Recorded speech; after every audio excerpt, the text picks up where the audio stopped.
मांगना चाहती हो मांग लो। यहाँ पर एक श्लोक के माध्यम से बाबा करदम ने देवहूति को समझाया है कि बिटिया को ससुराल में कैसे रहना चाहिए, इसको बताया। आप सब लोग ध्यान से सुनना। जो अपने ससुराल में सुखपूर्वक रहना चाहती हो बिटिया या बहू, वो ये सूत्र को ध्यान से सुन ले। करदम जी कहते हैं, देवी विसर्ज कामम दम्भं च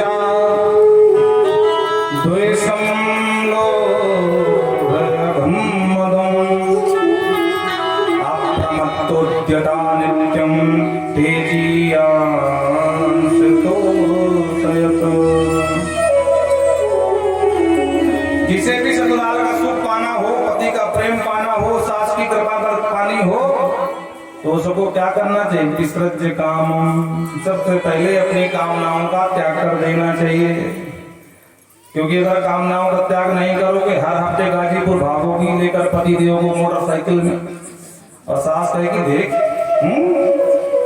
अभी विवाह के 10 दिन भी ना हुए लेके घूम रही है, रोज बाजार हो रही, रोज बाजार। तो धीरे धीरे वो जो कटुता है ना, बाड़ी में चल रही है पीठ पीछे, और धीरे धीरे सामने आ जाएगी, सामने सीधे सीधे बोल देगी, ये इंद्र की परी थोड़ा कम खर्चा कर, हाँ ये कुबेर का खजाना नहीं है, मेरा सामान सा घर है। तो जिसको ससुराल का सुख पाना हो, विसर्ज्य कामम, अपनी कामनाओं में संयम रखना सीख लेना चाहिए। दम्भ नहीं करना चाहिए। दम्भ जानते हो किसे कहते हैं? अंदर मन में कुछ और चल रहा है और ऊपर बना बना कर कुछ और चल रहा है। बहुत लोग समाज में ऐसे होते हैं, अरे बापू जी, माता जी, मैया, और हृदय में चल रही छुरी, मैया को कैसे उल्लू बनावे, सीधा गला उतार ले मैया का, जो गले में चैन पड़ी है, कब मैया आंख बंद करे थोड़ा सोने का, ये झटका हमारे निकल जाए। तो दम्भम, बहू को दम्भ नहीं करना चाहिए। मन में तो छुरी चल रही है, अब बेटे के कान भर रही, देखा आपको तुम्हारी माँ ने क्या कहा हमें?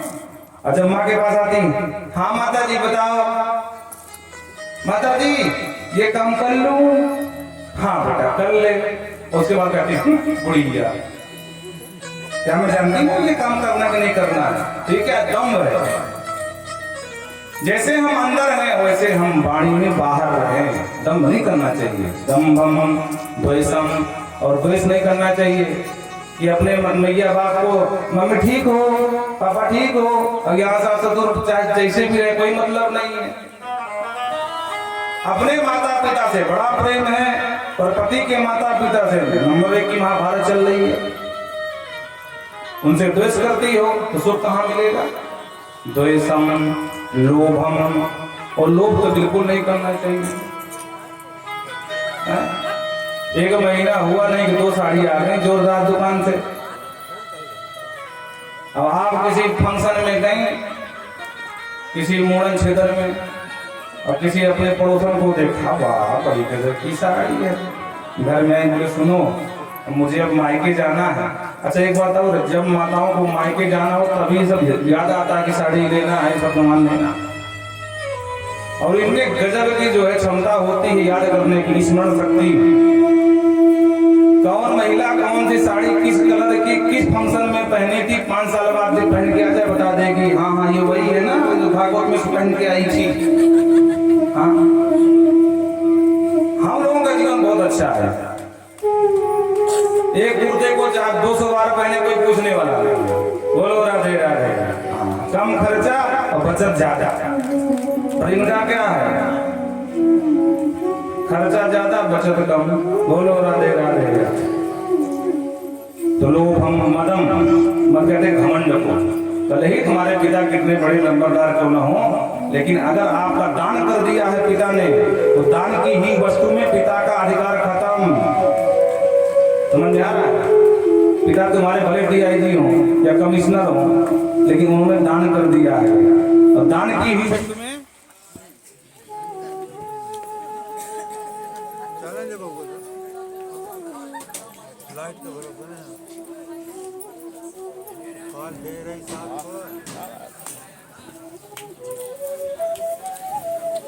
लाल की तो कभी अपने भाई या पिता का घमंड नहीं करना चाहिए। आपके भाग में जो घर मिलना था मिल गया। अब ये बात मत करो मेरे पिता के यहाँ तो 4 फॉर्च्यूनर खड़ी है, तुम्हारे यहाँ तो टूटी मोटरसाइकिल भी नहीं है। बोलो राधे राधे। अगर तुम्हारे भाग्य में होती तो 4 क्या 24 खड़ी होती। काल कर्म ईश्वर मिथ्या दोष लगाए। बोलो राधे राधे। कर्म से ही भाग्य बनता है, और जैसे हम कर्म करते हैं यही कर्म पूंजीभूत होकर के अगले जन्म में मिलता है। श्रीमंत यथा गेहे धनिनाम जायते। इसीलिए धनवानों के यहाँ धनवान ही पैदा होते हैं। बोलो राधे राधे। क्यों? क्योंकि ये पूर्व जन्म के बड़े बड़े तपस्वी होते हैं, जिनकी साधना किसी कारण बीच में ही खंडित हो जाती है और फिर मनुष्य बनते हैं। पर धनवान के यहाँ पैदा होते हैं, खूब भोग भोगते हैं। बोलो राधे राधे। तप आधार सब सृष्टि भवानी है। इस सृष्टि में सब तप के आधार पर है। जो तपा है वही का यश गाया गया है, उसी की जय जयकार हुई है। भगवान राम जब तक अयोध्या में रहे, राजकुमार बने रहे, और अयोध्या छोड़ दिया तो लौट करके जब आए तो भगवान राम बन करके पहुंचे। बोल राजा रामचंद्र भगवान की जय हो। इसलिए तपना पड़ता है कुछ पाने के लिए। देवी अप्रमत्त यदा नित्यम, आलस नहीं करना चाहिए। नित्यम यदा अप्रमत्त, प्रमत्त नहीं होता आलसी। आलस को छोड़ करके तेजी यान समर्थो सत, सबकी सेवा करे। और ऐसे जिसमें जिस कन्या में गुण आ जाएंगे, कितनी भी खतरनाक सासू माँ क्यों न हो वो भी पिघल जाएगी। बोलो राधे राधे। ये सूत्र कर्दम जी दे रहे हैं, अपने देवहूति को समझा रहे हैं। और तुमने देवी, तुमने सारे सूत्र विद्यमान हैं, तुमने मुझे एक पल के लिए नहीं छोड़ा है। इसलिए जो चाहो प्रेम से मांगो। देवहूति ने कहा सरकार हमको कुछ नहीं चाहिए, बस एक बात है, एक इच्छा है, अगर पूरी हो जाए तो। हाँ हाँ देवी बोलो। बोले हम लोग गृहस्थ हैं तो कम से कम ठीक से गृहस्थ ही बन जाए। मतलब? अरे मतलब क्या महाराज, गृहस्थ में अगर संतान का सुख न हो तो गृहस्थ किस काम का? ओहो देवी, मैं तो भूल गया था तपस्या के चक्कर में। जब मैं तपस्या कर रहा था तो भगवान दर्शन देने आए थे, और भगवान ने कहा था कर्दम तुम विवाह करो, हम तुम्हारे बेटा बनेंगे। अरे बावरी तू भगवान की माँ बनने वाली है। और तुरंत एक संकल्प लिया, एक कामक विमान प्रकट हुआ, विमानम कामगम। उस विमान में सारी सुख सामग्री है, भोग सामग्री सब कुछ। न डीजल का काम न पेट्रोल का काम, जहां मन में इच्छा हो वहां उड़ करके चला जाएगा। जो कुछ खाना हो विमान के अंदर ही सब उपलब्ध। आजकल जितना भी आविष्कार हो रहा है ये हमारे शास्त्रों की शोध है। आजकल जिस विमान में प्रधानमंत्री मोदी जाते हैं या अन्य कोई राष्ट्र का राष्ट्रपति या प्रधानमंत्री जाता है तो पूरी व्यवस्था विमान में होती है। डॉक्टर भी मिल जाएंगे, होटल भी उसी में है, सोने का भी उसी में है। ये कहीं बाहर से नहीं लाए हैं। हमारा धर्म बहुत विशाल है, सब कुछ हमारे धर्म से ही लिया गया है। विदेशी आज भी संस्कृत शास्त्रों पर पीएचडी कर रहे हैं।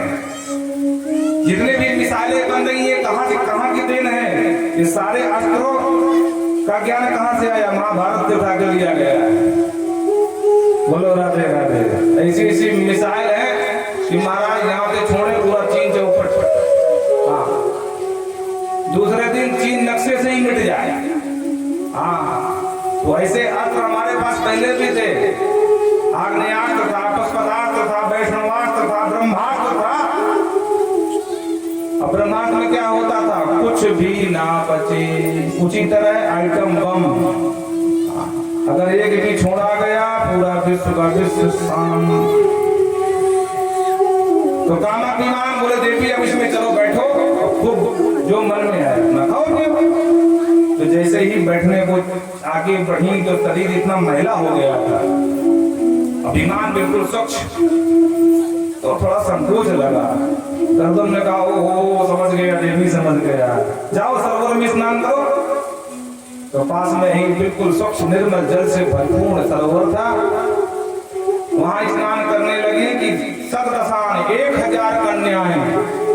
वहीं प्रकट हो गई, लगा लगा करके अंगराग, भगवान जाने कौन कौन सी साबुन लगाए, दुनिया भर की लक्ष्य पियर जो भी हो, और चकाचक नहला धुला करके नूतन वस्त्र धारण कराए, अलंकार से सुसज्जित किया, और फिर देवी देवहूति को लेकर के विमान में कालांतर में 9 बिटिया भई। एक दिन करदम ने सोचा, बोले वाह करदम, आए थे कि बेटा हो जाएगा तो संन्यास ले लूंगा, और यहाँ तो बेटा के चक्कर में 9 बिटिया हो गई। एक करदम भगवान ने लंबा फंसा दिया, अभी कुछ नहीं बिगड़ा है। तो बाबा करदम लेकर के दंड का मंडल बन को जा रहे थे, सामने से देवहूति समझ गई, तो चरण पकड़ करके रोक लिया, सरकार कहाँ जा रहे हो? अरे बोले देवी देखो, हमने कहा था कि बेटा होगा तो बाबा बन जाऊंगा, अब बेटे के चक्कर में 9 बिटिया ऊपर से आ गई, अब मैं इंतजार नहीं कर सकता बेटे का, मैं तो गया। देवहूति ने कहा सरकार ठीक है, आपको जाना तो चले जाना, लेकिन कम से कम इन बिटियों को हाथ पीले कर दो, पिता का धर्म है, और हाथ पीले करके अपने घर चली जाए, जहां मैं तो चले जाना, तुमको मैं ना रोकूंगी। अच्छा ये बात है, तो मरता काम न करता, चलो भैया पर ढूंढता हूँ कहीं, अब एक बिटिया हो तो पट्टे से निपट जाए, 9 बिटिया। और समय आया और 10वीं संतान के रूप में लोके कपिल ख्याता दंते ते कीर्तिवर्धनः, भगवान साक्षात कपिल भगवान का प्रादुर्भाव हो गया। बोल कपिल भगवान की जय हो। कपिल भगवान का दर्शन करने के लिए देवता लोग आए, ब्रह्मा भी आए अपने 10 बेटा लेकर के, जो साथ में 9 बेटा नारद जी बचपन के घुमाकर तो कहीं घूमने निकल गए थे, तो 9 बेटा साथ में लेकर के आए, और ब्रह्मा जी ने कपिल भगवान को किया प्रणाम, करदम जी ने ब्रह्मा को किया प्रणाम, और टुकुर टुकुर देखने लगे, गिनती गिनने लगे, बोले 1 2 3 4 5 6 7 8 9 बेटा है, और मेरे घर में 9 बिटिया। तो जोरदार दिमाग लगाया, ब्रह्मा जी से कहा सरकार तुम्हारे पास 9 बेटा, मेरे घर में 9 बिटिया, तो जल्दी से 9 को बहू बना लो, तो मैं भी ये झंझट से छुट्टी पाऊं, आराम से प्रभु का भजन करूं। ब्रह्मा जी सृष्टि बढ़ाने के पहले से ही प्रयास कर रहे थे, मनु को आदेश दे रखा था, तो ब्रह्मा जी बिल्कुल मना नहीं कि बोले ठीक है भैया। और वहीं करदम के यहाँ तो बात पक्की हो गई, 9 मंडप बना करके 9 बिटियाओं का विवाह हो गया। मरीचि कला प्रादात अनुसुईया अथात्रे श्रद्धा अंगिरसे यक्षत पुरस्ताय हविर्भुना। मरीचि ऋषि के साथ कला देवी का ब्याह हुआ, माता अनुसुईया का अत्रि के साथ हुआ, श्रद्धा का अंगिरस के साथ हुआ, इसी प्रकार से फुलय का गति से हुआ, क्रतुवाद से अरुंधति का वशिष्ठ जी से हुआ। इस प्रकार से 9 ऋषियों को 9 बेटियां समर्पित कर दिया। और देवहूति से बोले देखो देवहूति बिटिया गई अपने ससुराल, और करदम चले अपने वन, और राम राम करके करदम बाबा लेके दंड कमंडल पुनः तपस्या के लिए निकल गए। चौथे पन जाई न पर कानन। और इधर 2-4 दिन तो कोई बात नहीं, अब घर में 9 बिटिया थी, बाबा करदम थे तो घर में चहल पहल से बनी रहती थी। 2-4 दिन में ही माँ देवहूति परेशान हो गई। अच्छा माताओं का एक स्वभाव होता है, अगर वो काम कर रही तो कोई बात नहीं है, लेकिन काम नहीं है तो कोई ना कोई दरबार करने वाला चाहिए।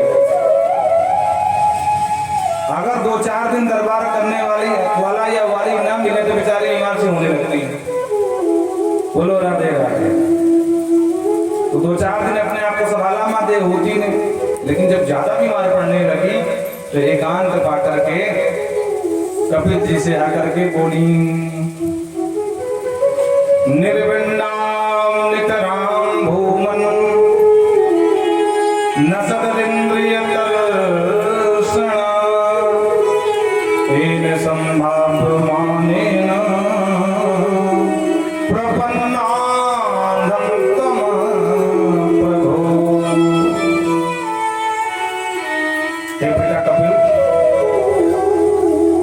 जब ब्रह्मा जी आए थे तो कह रहे थे कि तुम्हारा बेटा साक्षात भगवान का ही अवतार है, अगर तू भगवान है तो मुझे एक प्रश्न का उत्तर दे दे।